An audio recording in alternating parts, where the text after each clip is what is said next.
I was people watching at a high-end bistro last night when I spotted what looked like the perfect couple. The guy had just pulled up in a matte black luxury car, projecting absolute dominance and resource control. The woman across from him was stunning flawless skin, full red lips, radiating intense vitality. From a distance, it looked like biology's oldest equation solved. High status meeting high fertility. But then the illusion flickered. I overheard the guy frantically whispering on the phone about a declined transaction on a corporate lease. And when the harsh bar lighting hit the woman's face, the youth looked less like biology and more like architecture. A precise, painted application of what scientists call supernormal stimuli. It immediately reminded me of a disturbing experiment by Nobel laureate Nicholas Tinbergen. He built these massive, brightly colored plaster eggs, fake, exaggerated, and impossible. And the birds. They ignored their own real, pale eggs and frantically tried to incubate the fake ones. They were so hijacked by the exaggerated signal that they would literally starve to death sitting on painted plaster. Watching that couple, the realization hit me. We have become those birds. We are running Stone Age software in a world of Space Age camouflage. That car, that makeup, those curated profiles, they aren't just white lies. They're part of a multi-billion-dollar system of organized deception designed to hack the oldest part of your brain. We're wandering through a maze of mirrors chasing plastic fruit that looks better than the real thing, but leaves us lonely, anxious, and totally broke. Welcome to the deep dive. That image, the bird, choosing the bright fake plaster over its own real egg, that feels like the perfect way into our mission today. It's a powerful one. It is. We are taking a deep, cold look at this intersection of evolutionary psychology, digital economics, and just modern consumer culture. Our focus is razor sharp. We want to really investigate the neurobiological and the evolutionary psychological mechanisms that are driving all of this. Yeah. How consumerism's supernormal stimuli and all these deceptive signals from digital dating are contributing to what feels like, well, a pandemic of anxiety, cognitive overload, and just dating burnout among young adults. Right. Especially in developed economies. We're going to try and uncover how these massive industries and platforms are exploiting our most fundamental biological drive-made acquisition, using these scientifically engineered fraudulent signals. And really, this is a story about an ancient system that's running in a completely modern and I'd say polluted environment. We're centering this whole deep dive around what's called an evolutionary mismatch. Okay. Imagine your brain is running this incredibly robust, reliable software. Software that took, millions of years to debug and perfect. Right, it's been field tested. Absolutely. And this software was designed for a world where signals of health, status, and stability were generally honest. They were costly to produce. But when that Stone Age software is faced with today's tech, the space age camouflage you mentioned, it creates this systemic lag, an adaptive lag. Our evolved decision rules, the very ones that helped our ancestors choose good mates, are now just being fed these intense, novel, and entirely fraudulent stimuli. And the result of that adaptive lag is this pervasive anxiety, this cognitive overload, and the kind of dating burnout that we see plaguing, virtually every single person in their 20s and 30s today. It's because the signals they're receiving are just intensely stimulating, but they're empty. There's no nutritional value, so to speak. Right. So before we get into all the data, let's establish our framework here. We need to clearly define and maybe elaborate on a few core concepts. Absolutely. I think there are 4 pillars to this discussion. First, supernormal stimuli. That's the mechanism of deception itself. Okay, the fake egg. The fake egg, exactly.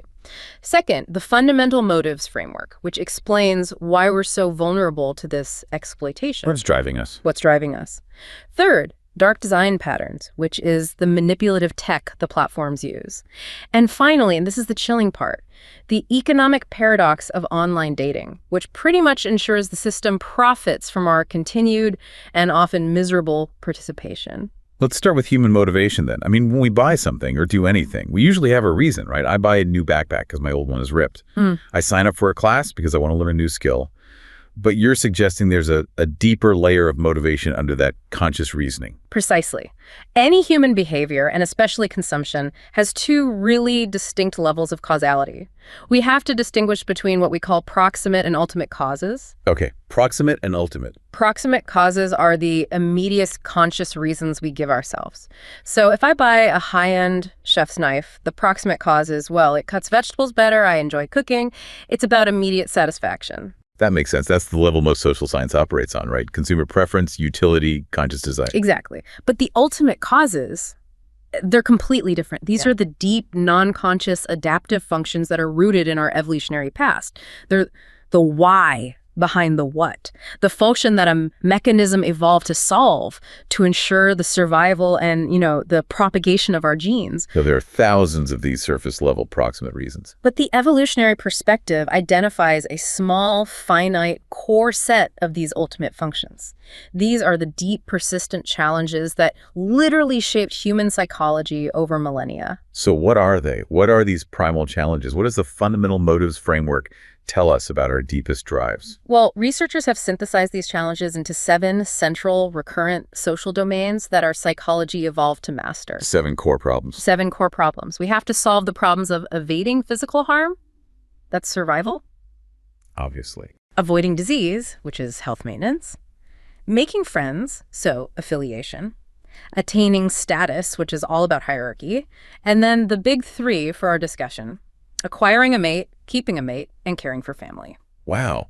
So those 7 things, they aren't just abstract ideas. Not at all. They operate as distinct, interconnected adaptive systems that govern our cognition, our motivation, and all our resulting behavior. That's fascinating because it means that even a decision that seems purely functionally like, I don't know, moving to a new city, is probably being driven unconsciously by the desire to solve one of those 7 problems, maybe making friends or getting a higher status job. Absolutely. And let's bring it back to your opening story, the guy who buys the sporty luxury car. Right. The proximate conscious reason is, the nice leather interior, the peppy acceleration, the feeling of control. But studies show, and this is repeatable, that when you prime an individual with mating cues, their preference for conspicuous, expensive goods increases significantly. Just by thinking about dating. Just by being exposed to mating-related stimuli. The ultimate non-conscious driver of that car purchase is increasing his desirability as a potential mate. It's about enhancing his reproductive fitness. The car is a very, very expensive signal. That seems incredibly reductive, though. I mean, does the research really suggest that every luxury purchase is rooted in some kind of mating display? No. What about someone who just genuinely loves engineering or is seeking status just among their business rivals? And that's a crucial question because it speaks to the subtlety of the framework. It's not that every purchase is only about mating, but the mating motivation is often a significant, call it an accelerant, and an organizer of behavior. Okay. Attaining status is itself one of the 7 ultimate motives. But why do we seek status? Well, in ancestral environments, status translated directly to better resources and better mating opportunities. So it all links back. It links back. So a man might want a luxury watch to impress his boss. That's the proximate motive. But the evolutionary function of impressing the boss is attaining higher rank, which ultimately brings us back to resource control and mate acquisition. That drive is the ultimate engine behind huge swaths of human consumption. Okay, let's focus then on the motive that's most exploited by modern industry, mate acquisition. When we look at this motive, the strategies that advertisers and platforms are targeting are starkly gender-specific. Incredibly so. And this difference is rooted in what's called parental investment theory. It describes the universal sex difference in the minimum required parental investment. Meaning, for females, gestation and lactation are biologically very costly, high investment. Exactly. So they're the resource investing sex and have been selected for choosiness. They're wired to seek quality over quantity in partners. So the ancient female radar is key to seek honest, reliable signals of a mate's ability to provide that high-quality investment. So resources, protection, and stability. Exactly. And this is robustly confirmed across cultures, across history. Study after study shows that women place significantly more value on a man's financial resources, his social status, and his ambition than men place on a woman's. The ancestral challenge for a female was simply securing a provider who wouldn't just disappear. And conversely, the male reproductive strategy, historically, centered on increasing the number of mates to maximize fitness. So the competition is among men to gain access to those choosy females. Which means the ancient male radar is calibrated to seek signals of immediate reproductive potential. So health, youth, and fertility. Cues that advertise youth and uncompromised health are incredibly potent. And we see behavioral shifts that come with that. Big time. When the male mating motive is activated, men show increased risk-taking, impulsivity, nonconformity, and crucially for our talk conspicuous consumption. They are motivated to stand out from the crowd and advertise their genetic viability and their resource-holding potential. And this brings us right back to the hinge point of our entire discussion. Historically, these high-stakes signals, a man's real status, a woman's real youth, were incredibly hard to fake. Yes. You couldn't fake owning the largest herd or fake having perfect health in a world before antibiotics. The signals were costly, and therefore they were reliable. And that is the moment the mismatch occurs. Modern industry, armed with consumer psychology and advanced technology, now sells the camouflage. They offer instantaneous, cheap counterfeits of status and fertility, and this sets up the evolutionary mismatch. So we've established this is an adaptive lag, where our evolved psychology is operating in an environment that is just completely alien to the one it was designed for. Yes, and we're dealing with a specific type here, what's called the hijack mismatch. Right. The classic analogy is sugar. Right. The mechanism for seeking sugar evolved because sweetness signaled scarce, nutrient-dense fruit, which was beneficial. Today, that same mechanism is fed ultra-processed sugars, artificial sweeteners, leading to metabolic disease. The output is maladaptive. The exact same failure mode, the same evolutionary trap, is now being set for our deep-seated mating instincts. The marketplace has figured out how to create the most intense, cheapest version of the signals we are hardwired to respond to, causing us to constantly seek out that plastic fruit. To understand the modern market, we have to understand the supernormal stimulus. It's not just a big cue, it's an exaggerated, engineered copy of a natural cue that triggers an organism's evolved mechanism more effectively than the real thing. So it's a trick. It bypasses the rational, conscious brain. Completely.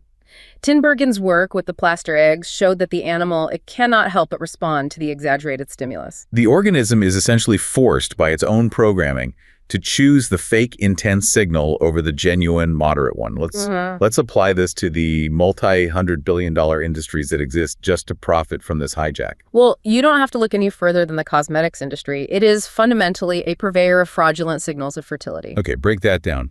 Take red lipstick. It's maybe the most classic example of a supernormal stimulus. Biologically, increased blood flow to the lips, which is caused by sexual arousal or hormonal changes, creates a reddish flush. Yeah, a natural signal. A natural fleeting signal. Red lipstick is an intense, permanent exaggeration of that cue. It's an engineered, high-contrast signal that bypasses rational assessment and directly triggers the male brain's hardwiring for health and fertility. So it's not just about looking nice. It's literally leveraging millions of years of evolutionary pressure through a $10 tube of pigment. And the same mechanism applies to foundation filters. Flawless, poreless skin signals genetic quality and freedom from disease. The digital or chemical eradication of pores and blemishes creates a supernormal signal of youth that is, literally impossible to achieve naturally. You're seeing a 10 out of 10 signal that requires zero biological investment. Exactly. And on the other side of the equation, the pursuit of resources, protection, and stability. That's where the status hack comes in, driven by the luxury goods market. The car, the watch. The car, the high-end watch, the tailored suit. These items function as fraudulent signals of resource control. Studies show that when a man is motivated by mating cues, he won't just buy a car. He will choose the more conspicuous, more expensive, and often less practical option. Because it's a better advertisement. It's a better ad. These signals exploit the female mechanism for seeking a stable, capable provider. But the core deception, as we saw in the opening story, is that these signals are now often leased or borrowed or purely temporary. The man in the bistro had the perfect car, but the signal was a corporate lease transaction that was already failing. He was advertising investment potential he didn't actually possess. Which creates a market where men advertise fictitious wealth and women advertise fictitious youth and fertility. And because both signals are now cheap and instantly purchasable commodities, the integrity of the entire mating market just sat. It collapses. So advertising isn't just selling a product, it's selling a mask. A sophisticated human mimicry designed specifically to exploit these deep instincts for profit. It creates this toxic fake loop. And this is where we get into a really interesting concept called semiocide. Semiocide? Yeah. Like killing signs. Exactly. The systematic dominance of commercial signs that actively destroy pre-existing authentic semiotic forms. Think about authentic culture, a regional dialect, a unique style of dress reflecting local resources, embodied cultural practices. How does advertising kill that? By drowning it out with a universal, commercialized language of aspiration. The ideal woman in Paris starts to look the same as the ideal woman in Shanghai, Yeah. wearing the same global luxury brands and displaying the same digitally optimized face. These commercial images become so pervasive, so dominant, that they render authentic, local, or natural signals illegible or extinct. The quiet, subtle signals of real health or real localized status just become background noise against this globalized, supernormal commercial roar. The terrifying consequence of this fake loop is that it excites our ultimate instincts for connection and status with maximum intensity, but it fulfills them with commodities that, by their nature, fail to satisfy. You buy the car, you get the swipe. But the underlying need for genuine security or intimacy remains completely unmet. Which sets up a lifetime of compulsive, addictive consumption. And crucially, supernormal stimuli dull our sensibilities. If you constantly eat intensely sweet processed food, a simple piece of fruit starts to taste bland. So if you constantly view digital perfection, the natural, unpackaged delights of a genuine human connection, the slight imperfections, the real glow of health, the quiet signals of genuine stability, they become disappointing. Exactly. Okay, so the economic system encourages the lie. But what is that lie actually doing to an individual's brain? Let's look at the example of Min Jun, the software developer in Seoul, to understand the neurobiological hijack and anxiety. So Min Jun is spending his evenings swiping through profiles that are not just photographs, but, as you put it, they're digital masterpieces. Thanks to filters, lighting, strategic angles, his Stone Age software is being fed signals that suggest he has found potential mates with impossible levels of health and fertility. Walk us through the neurochemistry here. What's happening in his brain when he sees one of these supernormal images? When Min Jun sees that perfected image, his reward pathway, specifically the ventral tegmental area, the VTA, and the nucleus accumbens, it gets flooded with dopamine. The pleasure chemical. Well, more accurately, the seeking chemical. This system is designed to reward the seeking of valuable, fitness-enhancing resources. His brain is registering an incredibly high predicted reward, mate with impossible high mate value found, and that dopamine hit creates an intense high and drives the seeking behavior, the next swipe. But then he goes on the date. The digital illusion meets biological reality. The pores are visible, the lighting is harsh, and the person is just, a human. Precisely, and his brain experiences a catastrophic dopamine crash. The expected reward, that impossible 10 out of 10, is not met by the actual outcome. The VTA registers this failure to meet the predicted reward as a deficit, a chemical drop which the individual experiences as anxiety, disappointment, withdrawal. And that withdrawal feels terrible. It feels awful, and the quickest way to resolve that negative feeling is to return to the source of the app, to chase the promise of the supernormal stimulus all over again. It's a chemical addiction loop rooted in evolutionary disappointment. The anxiety he feels is the constant friction between his ancient, high-stakes drive to acquire a mate, the most important thing his biology tells him to do, and the constant, widespread, systemic fraud the environment is presenting him with. His neural pathways are being constantly over-calibrated to a level of visual perfection that just doesn't exist in the real world. Sarah's job is literally optimizing the funnel. She consults for high-net-worth clients, advising them on how to curate their profiles. And she doesn't suggest truth. She suggests maximum signal. Which means using fake signals. Fake signals. Renting luxury cars for photo shoots, borrowing highly photogenic puppies to signal empathy and nurturing qualities, or hiring professional photographers and retouchers. Wait, people actually rent puppies for photo shoots. I mean, does the data suggest that a borrowed puppy signal is more effective than, say, a picture holding a massive investment portfolio? The data suggests the most effective profiles are those that combine resource signals with indicators of warmth and trustworthiness. The puppy serves as a cheap, powerful signal of nurture and emotional availability, which can neutralize the perceived coldness of a high-status photo, like standing next to a leased Bentley. So it's a calculated move. Completely. And Sarah's conclusion, which she articulates with this cynical clarity, is that the truth doesn't get a swipe. And that is the chilling summary of the economics at play here. It highlights that the market structures, designed for profit maximization, are actively incentivizing the pollution of the dating pool.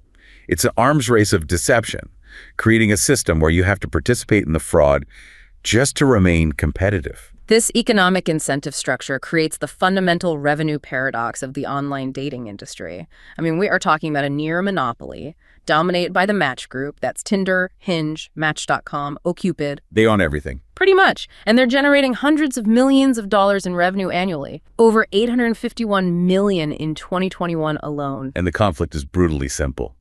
If a majority of users successfully find long-term partners quickly, the company loses subscribers. Their lifetime customer value just plummets. Exactly. Even though the vast plurality of users claim to be seeking a long-term connection, the platforms are imbued with these perverse incentives. Their entire business model, which relies heavily on recurring subscription fees, gold, platinum, and in-app purchases like super likes and boosts, is designed to maximize the duration of your engagement, not the efficacy of the matching. The goal is to keep you perpetually single. They profit from your anxiety and your failure to connect. And they keep us engaged in spending through the deliberate application of manipulative design features. This is the integration of dark design patterns and gamification. Gamification uses features like points, badges, streaks to invoke playful, addictive experiences. But dark patterns, that's different. They are manipulative user interfaces specifically intended to trick or coerce users into making financially beneficial decisions for the company. They are expertly exploiting our evolved psychological vulnerabilities. Let's detail some of these techniques. The first one is highly effective and targets the anxiety around rejection, curiosity exploitation. Think about the classic blurred image notification. Apps like Happen or even Tinder will send you a notification saying, 17 people liked you. Click here to see who. But the profiles are strategically blurred. Right, and you can't quite make them out. Exactly. That notification explicitly exploits your emotional curiosity and your fear of missing out. To unlock that information, who liked you, who you might have missed, you have to pay for a premium subscription. The design monetizes your natural impulse to resolve uncertainty. So if you've ever felt that slight pang of anxiety when you see a blurred profile and you click unlock without even thinking, you've just experienced curiosity exploitation, a billion-dollar design pattern targeted directly at your brain. Another manipulative technique involves pricing. We see classic examples of psychological pricing all the time. There was a user, Karen, who reported she signed up for a costly membership because she was offered a 50% discount. That's anchoring. The original price seems high, so the discount feels like a massive win, even if the discounted price is still pure profit for the company. And they often combine that with scarcity. Time-limited countdowns, like Tinder's 50% discount available only today, with a visual timer ticking down. Which leverages our evolved mechanisms for reacting quickly to fleeting opportunities. It bypasses rational deliberation. It makes you panic buy. Then there's the manipulative exit strategy, what's called the Roach Motel pattern. Ugh, yes. It's incredibly easy to create an account, but it's intentionally difficult, requiring multiple clicks and confirmation screens to deactivate and delete it. Apps will often play on your feelings, asking if you're really sure of your decision, or they'll save your profile by default for a month. They make the door incredibly sticky. They're preserving the option for you to relapse, playing on the high probability that anxiety or loneliness will drive you back to the platform within a few weeks. This design choice is not an accident. Users consistently report that the apps feel manipulative, draining, and emotionally exhausting. And that negative emotional state ironically increases the frequency of app checking. It's a classic addictive behavior driven by the cycle of seeking relief from discomfort. And despite all this engineered deception in modern tech, the raw data from these digital environments confirms that our ancient strategies are still driving our behavior.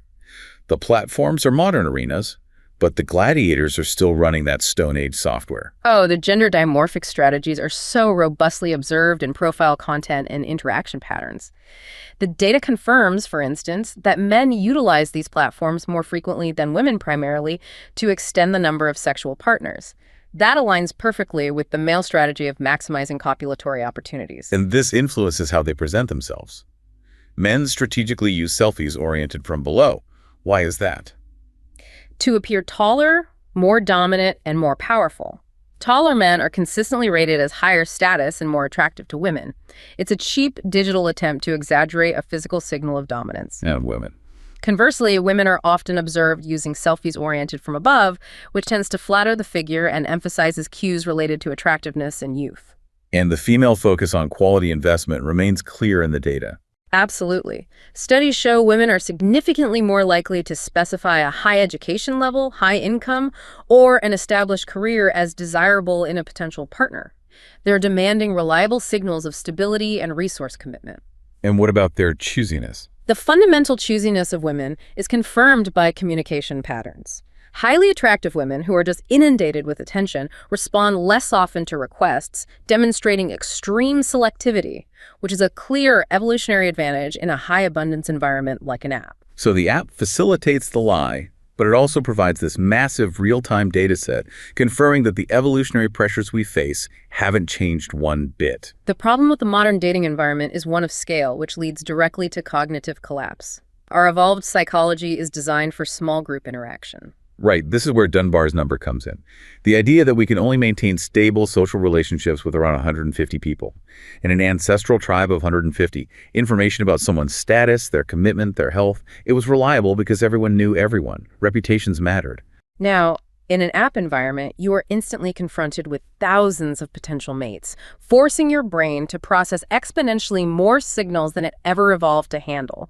This creates widespread cognitive overload. It's a continuous, exhausting process of vetting deception and making these high-stakes, low-information decisions. And we see the consequence of this massive vetting effort documented as dating fatigue and burnout. A high percentage of young adults report feeling overwhelmed, emotionally exhausted, and just paralyzed by choice. The paradox of abundance is that it leads to decision paralysis. And this high-stress, high-fraud environment triggers our deepest evolutionary defensive mechanism. This is the smoke detector principle, a core tenet of error management theory. Yeah, and this is such a key idea to get your head around. So break it down. How does our brain operate like a smoke detector? A smoke detector has an asymmetrical cost problem. The cost of a false alarm, so the detector going off when you burn toast, is low. It's a brief moment of annoyance. Right. You wave a towel at it. But the cost of a catastrophic missed alarm, a real fire that goes undetected, is absolute. It's death or destruction. Evolution favors the system that errs on the side of caution. It is always better, from a fitness perspective, to generate 100 false alarms, which is suspicion, anxiety, than to miss one catastrophic reproductive threat, like a highly deceptive mate who wastes your time or resources. So our brain is acting like a car alarm that goes off when a leaf falls on the hood. But evolution preferred that over the alarm failing to go off during a real theft. Exactly. And when you factor in the data that 80% of singles admit to lying about key mate value signals like income, height, or weight on their profiles, the brain isn't generating false alarms. It's correctly perceiving a high-stakes threat environment where systemic fraud is the norm. The anxiety we feel is just the smoke detector correctly sensing the overwhelming level of smoke in the system. And this perpetual correct perception of deception leads directly to the paralysis of suspicion and a total trust collapse, which is powerfully illustrated by the story of Elias. Yeah, tell us about him. Elias is a 32-year-old architect who spent years navigating the platform's systemic deception. He developed this highly sophisticated, necessary fraud detection radar. He learned to spot the subtle inconsistencies between photos and reality, the quick answers, the avoidance of future planning. But the tragedy is he couldn't switch it off. No. Even when he met a woman who seemed genuinely honest and unvarnished, his cognitive system was so attuned to deception that he was constantly scanning her for inconsistencies, analyzing every gesture and statement as a potential signal of fraud. The cognitive load of this constant, high-stakes vetting was so draining, so exhausting, that he confessed he felt profoundly safer alone. He retreated into isolation. That is just profoundly sad. I mean, we evolved to be social, yet the marketplace has created a system where isolation feels safer. The cost of this consumerist environment is the corrosion of the very foundation required for intimacy, which is vulnerability and trust. Elias's necessary skepticism became a survival mechanism that systematically sabotaged any chance at genuine connection. And this engineered system doesn't just damage individual psychology, it facilitates massive systemic harms in the real world. We're seeing a staggering, multi-billion-dollar surge in sophisticated romance scams. The numbers are horrific. Reported losses from romance scams reach $1.3 billion annually across 2021 and 2022. And these are not the poorly written, obvious scams of years past. No, this is a whole different ballgame. We're talking about sophisticated operations like pig butchering scams, where the scammer spends weeks or months developing a deeply personal, romantic online relationship before gradually drawing the victim into a fraudulent cryptocurrency investment scheme and then ultimately cleaning out their life savings. These are highly professional operations, exploiting the very emotional needs the platforms promise to satisfy. And the platforms themselves bear enormous culpability. The FTC filed an allegation stating that 25 to 30% of daily registrants on Match.com were confirmed scammers, and yet the company continued to profit from this polluted environment. The FTC cited evidence that hundreds of thousands of consumers purchased paid subscriptions shortly after receiving communications, often automated messages, touting the existence of a profile the company knew belonged to a scammer. In one analysis, nearly 500,000 subscriptions were purchased within 24 hours of receiving an ad designed around a fraudulent communication. So the system was actively luring people into paid status based on known fraud. Yes. Given this level of systematic profit-driven harm, how is it that this industry is largely untouchable? This comes down to the immunity barrier provided by the Communications Decency Act, or CDA Section 230. This is a critical legal anomaly. CDA Section 230 was enacted in 1996, and it states, simply put, that no provider or user of an interactive computer service shall be treated as the publisher or speaker of any information provided by another information content provider. Okay, so explain the practical difference between a publisher and a platform here. A publisher, like a newspaper, is traditionally liable for the content they print or disseminate, including libel or fraud. But a platform like an old bulletin board, or by extension Facebook or a dating app, is generally shielded from liability related to third-party content, even if that content is illegal, harassing, or fraudulent. The law treats them as mere interactive computer services. Or just conduits for self-expression. And the courts have consistently upheld this interpretation, even when the platforms are actively manipulating the content. Yes. In the FTC case against Match, the court found that Match's automatic ads, which lured users based on communications the company knew were fraudulent, were legally considered content-neutral tools and were therefore protected. That's unbelievable. This legal shield allows the industry to profit massively from the rampant pollution of the dating pool. It permits them to ignore the ordinary obligation most businesses have to prevent their services from causing devastating financial and psychological harm. They have no legal incentive to clean up the deception. When we're immersed in this environment of systemic fraud and supernormal stimuli, it's constantly inflaming our desires while undermining our rational judgment. And the immediate temptation is to blame ourselves for our lack of control. Philosophers call this akrasia.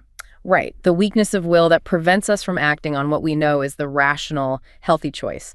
And akrasia is exacerbated precisely because the engineered environment is designed to inflame desire and deplete willpower. Willpower is a finite resource. It's easily exhausted by decision fatigue. So the solution isn't just more willpower. No. The solution is environmental curation and the development of virtuous habits. We have to make the healthy, rational choices, automatic reflexes, removing that moment-to-moment uphill struggle against engineered temptation. Think of the bird analogy again. We are the one species that can, through metacognition, notice, hey, I'm sitting on a massive polka-dotted plaster egg, and intentionally climb off. This requires an intentional shift away from the supernormal stimuli that have hijacked our senses. We have to starve the fraud detection system by removing the source of the fraud. However, personal responsibility can only go so far when the market is structurally incentivized to deceive you. We need structural and regulatory solutions for an industry that's built on these perverse incentives. We have to mandate platform accountability. And there are clear, technologically feasible solutions. Mandatory universal video selfie verification to curb bots and fake profiles. The technology exists. It's inexpensive to deploy. Requiring real-time facial recognition verification linked to a live video feed, not just a static photo, would immediately eliminate a massive portion of the fraud. And accountability has to extend to the worst offenders. Industry-wide banning of known fraudsters and harassers, ensuring that user banned from Tinder can't just migrate to Hinge or Match. That seems essential for cleaning up the pool. Furthermore, we have to look at legal reform.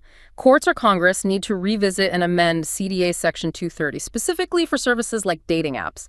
They are not merely neutral conduits for self-expression. They are highly specific, engineered products designed to foster real-life meetings. And given their perverse incentives and their documented role in facilitating fraud and harm. Their design features, the dark patterns, the manipulation, should strip them of the broad immunity that's afforded to other services. We also need antitrust scrutiny. The idea that dating is a zero-priced market just because the initial app download is free is fundamentally misleading when the Match Group holds a near monopoly and relies on millions of paid subscribers for its massive profits. The concentration of power leads directly to consumer harm. Targeted price hikes, reduction of quality, and monopolistic control over incredibly intimate user data. The financial support of powerful economic interests underlies the perpetuation of this legal and economic anomaly, and recognizing the market power these platforms wield is the first step toward regulating their behavior effectively. Ultimately, as we fight the systemic issues, the most powerful personal tool we have is something called surreflection, the critical metacognitive practice of thinking about thought itself. It's the conscious act of detaching from your immediate emotional response and asking, why am I feeling this anxiety? Why am I suddenly compelled to buy this costly signal? Is this my genuine, deep need? Or is this the engineered response to a supernormal stimulus? Ironically, by recognizing the limits of our own autonomy and inspecting the depths of our automaticity, understanding why the dopamine is crashing, why the anxiety alarm is ringing, self-sovereignty can be regained. It's the ultimate form of skepticism required for mental survival in this engineered environment. This self-awareness is the antidote. To break the spell of supernormal stimuli, we have to consciously detach and cultivate a deep skepticism of the engineered sign systems surrounding us, which are constantly vying to commodify and exploit our most ancient, essential human drives for connection and survival. So here is the synthesis. The widespread anxiety, fatigue, and burnout we feel when navigating the modern search for connection isn't a sign of personal failing. It is the correct response of a functioning evolutionary smoke detector responding to systemic, market-driven fraud. We are bombarded with supernormal stimuli, the promise of impossible perfection that hijacks our ancient biology. And because the market rewards deception, it has created an economy designed to keep us orbiting, paying, and searching, but never truly connecting. We are left with a clear choice. Continue chasing the empty perfection of the supernormal stimulus, or cultivate the self-awareness and skepticism required to seek out the real, unvarnished signals of true value in a world designed to deceive. The modern quest for a long-term partner has become, fundamentally, a test of critical thinking and resistance to manipulation.